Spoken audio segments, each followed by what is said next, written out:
my book, you deal with, I don't know if anybody does need to read them. I think you'll notice most of my characters, I show something about their childhood. I do the backstory of their childhood. And the reason that I do that is because I know that what happens to us as children directly affects who we become as an adult. And that's why it's so important. I get so many emails from young girls who are molested and abused and victims of incest. And all the different stuff I deal with in my books are, a lot of it comes from some of the advice mails that I get.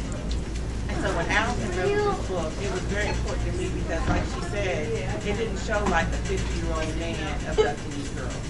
It was a very attractive young man who they all, were attracted to, who they wanted to go out on a date with. They thought it was an innocent thing, and it ended up leading them into a life of, being abused and pimped out. And what was so crazy, the other thing that Allison pointed out that was very important, a lot of people don't really think it doesn't affect them until it happens to someone they know. And what was very interesting, and in all the years that I've been doing this, which is 13 years now, I had never known a young lady who had been kidnapped and forced into prostitution until about 2 weeks after I edited Allison's book.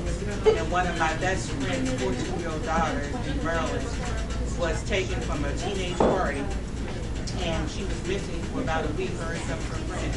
And the police found them in a crack house. Some of them still wearing their Catholic school uniform. And they had been drugged up and forced into prostitution.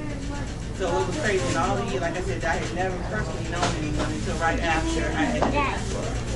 And it's becoming a very big problem, very much so in the D.C. Maryland area. We hear about it all the time. They just found a hotel, like a Gays Inn or something in Annapolis, Maryland, where they found out a lot of teenage girls were being forced to prostitute. There was another young 14-year-old who was 12 that they found in D.C. who was being brought back and forth to Atlantic City by an older man and forced into prostitution. So it really is a really, really big problem. But what I also like that Allison did about the book is that these young girls ended up being, without telling the storyline, they ended up being helped because one lady cared enough to get the community involved. Because without the community involved, these young girls are lost.